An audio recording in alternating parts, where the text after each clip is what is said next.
बिस्मिल्लाहिर्रहमानिर्रहीम। अस्सलाम वालेकुम students and welcome to learning management system Superior Group of Colleges. मैं हूं प्रोफेसर इफ्तिखार भट्ट। आज हमने कंप्यूटर साइंसेस पार्ट 2 का लेक्चर नंबर 9 डिस्कस करना है और ये लेक्चर सेकंड चैप्टर से है, यानी हम आज सेकंड चैप्टर शुरू करने जा रहे हैं जो कि है basic concepts and terminologies of database. ये चैप्टर इस हवाले से इम्पोर्टेंट है कि इसमें से ज़्यादातर शॉर्ट क्वेश्चंस आते हैं एग्ज़ाम में और डेटाबेस के हवाले से बेसिक टर्मिनोलॉजीज़ और बेसिक डेफिनेशंस हैं जो कि आगे चल के नेक्स्ट चैप्टर्स में आपके लिए बहुत ज़्यादा हेल्पफुल रहेंगे। तो आइए शुरू करते हैं स्टूडेंट्स। लेक्चर नंबर 3 में हमने 3 बेसिक टर्म्स के बारे में पढ़ा था जो कि थी रिकॉर्ड, फील्ड और फाइल। यहाँ फिर मैं इसको रिपीट कर देता हूँ ताकि अब आगे चल के जब हम इसको डिस्कस करें तो आपके जहन में पहले से ही ये बात हो कि रिकॉर्ड किसको कहते हैं, फील्ड क्या होता है और फाइल किसको कहते हैं। तो मुख्तसर सी डेफिनेशन आप यहाँ पर देख भी सकते हैं। फील्ड क्या होता है? A field is a unit of information in each record. और रिकॉर्ड क्या होता है? A record is a collection of related fields and treated as a single unit. ये आप देख सकते हैं कि एक एम्प्लॉय के बारे में मुकम्मल मालूमात फराहम की जा रही है, तो ये एक रिकॉर्ड है और इस रिकॉर्ड के अंदर एम्प्लॉय आईडी एक फील्ड है, एम्प्लॉय नेम दूसरा फील्ड है और इस तरह उस एम्प्लॉय के रिकॉर्ड से रिलेटेड बहुत सारे फील्ड्स मिलकर ही ये कंप्लीट एक रिकॉर्ड बनाते हैं। तो इसलिए कहा जाता है कि जो फील्ड होता है ये हर रिकॉर्ड के अंदर मालूमात का एक हिस्सा होता है और इसी तरह के रिलेटेड फील्ड्स मिलकर ही एक मुकम्मल रिकॉर्ड बनाते हैं। और बहुत सारे रिकॉर्ड्स की, जैसे एक रिकॉर्ड आपके सामने ये है, दूसरे एम्प्लॉय का रिकॉर्ड ये है, तीसरे एम्प्लॉय का रिकॉर्ड ये है, इस तरह बहुत सारे रिकॉर्ड्स की जो कलेक्शन होती है उसको नाम दिया जाता है file. So file is a collection of related records and treated as a single unit. Related record का मतलब ये होता है कि उस फाइल के अंदर जितने भी रिकॉर्ड्स होंगे वो उसी से ही रिलेटेड होंगे जिस पर्पस के लिए फाइल बनाई गई थी। जैसे आप यहाँ देख सकते हैं कि ये रिकॉर्ड एम्प्लॉय का है तो दूसरा रिकॉर्ड भी एम्प्लॉय से रिलेटेड ही है और तीसरा रिकॉर्ड भी एम्प्लॉय से रिलेटेड ही है। तो इस तरह तमाम रिकॉर्ड्स एम्प्लॉयज से रिलेटेड ही होंगे, इसलिए इसको एक मुकम्मल फाइल का नाम दिया जाता है। तो ये कॉन्सेप्ट मैंने यहाँ पे फिर से रिवाइज कर दिया है। अब हमने डिस्कस करना है कि एट्रीब्यूट क्या होते हैं, रोज क्या होती हैं और टेबल किसको कहते हैं। पहले रिकॉर्ड्स की मैनिपुलेशन या रिकॉर्ड्स कीपिंग के लिए ट्रेडिशनल फाइल सिस्टम को यूज़ किया जाता था, यानी इस तरह के रिकॉर्ड जो थे वो फाइल्स में रखे जाते थे। लेकिन जब 1960 में रिसर्चर्स ने रिलेशनल डेटाबेस का कॉन्सेप्ट दिया तो फिर ये फाइल स्ट्रक्चर चेंज हो गया। अब नए फाइल स्ट्रक्चर के मुताबिक या रिलेशनल डेटाबेस के मुताबिक जो फाइल होती है वो कन्वर्ट कर दी जाती है टेबल की शक्ल में और जो उसमें फील्ड होते हैं वो बन जाते हैं कॉलम्स और रिकॉर्ड बन जाते हैं रोज। तो ये याद रखिएगा, ये रिवायती या कन्वेंशनल फाइल मैनेजमेंट सिस्टम होता है। लेकिन इसी चीज़ को जब रिलेशनल डेटाबेस में कन्वर्ट किया गया तो तमाम जो रिकॉर्ड्स थे, तमाम जो फाइल्स थी उनको कन्वर्ट कर दिया गया किसमें? टेबल की शक्ल में। तो टेबल क्या होता है आगे चल के इसके बारे में डिस्कस करते हैं। आप देख सकते हैं कि यहाँ पर ये वही रिकॉर्ड्स हैं जो इस फाइल सिस्टम में आप देख रहे हैं।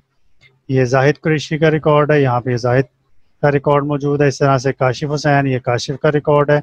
इसी तरह से यहाँ पे असलम डार का रिकॉर्ड है, तो यहाँ पर भी असलम का ये रिकॉर्ड मौजूद है। तो ये जो फाइल है इसको कन्वर्ट कर दिया गया है टेबल की शक्ल में। और इधर आप देख सकते हैं कि कन्वेंशनल फाइल सिस्टम में ये फील्ड होते हैं, तो टेबल में वही फील्ड बन गए कॉलम्स जिन्हें एट्रीब्यूट भी कहा जाता है। तो याद रखिएगा ये कि टेबल में जो कॉलम होता है उसका दूसरा नाम एट्रीब्यूट है। और इसी तरह से यहाँ पर जो ये मुकम्मल एक रिकॉर्ड है इस फाइल सिस्टम के अंदर, वही रिकॉर्ड टेबल में रो या टपल या इंस्टेंस या अकरेंस की सूरत में आ जाता है। ये एक ही चीज़ के मुख्तलिफ नाम हैं, ये नाम आप लोगों ने याद रखने हैं। आप इसको रिकॉर्ड भी कह सकते हैं, इसको रो भी कहा जा सकता है, इसको टपल भी कहते हैं, इसको इंस्टेंस भी कहा जा सकता है और इसको अकरेंस भी कहा जाता है। तो मैं यहाँ पे इसको सम अप कर देता हूँ कि पहले रिकॉर्ड कीपिंग के लिए कन्वेंशनल फाइल्स बनाई जाती थी, लेकिन जब 1960 में रिलेशनल डेटाबेस का कॉन्सेप्ट दिया गया तो फाइल्स की कन्वर्जन कर दी गई टेबल्स की शक्ल में। फील्ड बन गए कॉलम्स और एट्रीब्यूट्स, रिकॉर्ड बन गई रोज या टपल या इंस्टेंस या अक्रेंस। ये नाम आपने इसलिए याद रखना है क्योंकि आगे चल के जब इन नामों का तज़किरा होगा तो आपको पहले से पता चल जाए कि हम किसके बारे में बात कर रहे हैं। यानी अगर मैं रिकॉर्ड की बात कर रहा हूँ तो इसका मतलब है कि रो की बात हो रही है, टपल की बात कर रहे हैं तो इसका मतलब है कि हम किसी रिकॉर्ड की बात कर रहे हैं। अगर हम बात करते हैं एट्रीब्यूट तो आपके जहन में फ़ौरन ये बात आ जाए कि हम एक टेबल के अंदर मौजूद फील्ड या फील्ड्स की बात कर रहे हैं। आगे चलते हैं कि एंटिटी क्या होती है।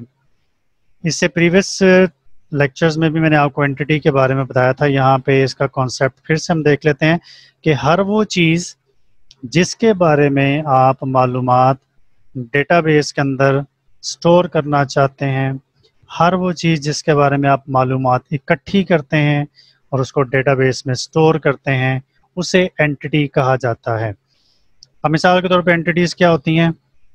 स्टूडेंट एक एंटिटी है, टीचर्स दूसरी एंटिटी है, एम्प्लॉयज़ एंटिटी है, कोर्स लिस्ट एंटिटी होती है, टाइम टेबल एंटिटी है। इस तरह की बहुत सारी एग्जांपल्स हैं। तो सिंपल सी बात यह है कि अगर आपसे ये कहा जाता है कि आप डेटाबेस में स्टूडेंट्स के बारे में मालूमात इकट्ठी करके स्टोर करें तो स्टूडेंट एक एंटिटी होगी। अगर आपसे कहा जाता है कि इंस्टीट्यूट में तमाम टीचर्स जो काम कर रहे हैं उनके बारे में मालूमात को आप स्टोर करें तो टीचर एक दूसरी एंटिटी है। तो हर वो चीज़ जिसके बारे में भी आपसे कहा जाए कि आप उसके बारे में इंफॉर्मेशन को कलेक्ट करके डेटाबेस में स्टोर करें तो वो चीज़ एक एंटिटी कहलाती है। टेबल जिसका दूसरा नाम है रिलेशन, ये भी आपने नाम याद रखना है कि डेटाबेस के हवाले से टेबल को हम रिलेशन का नाम भी देते हैं।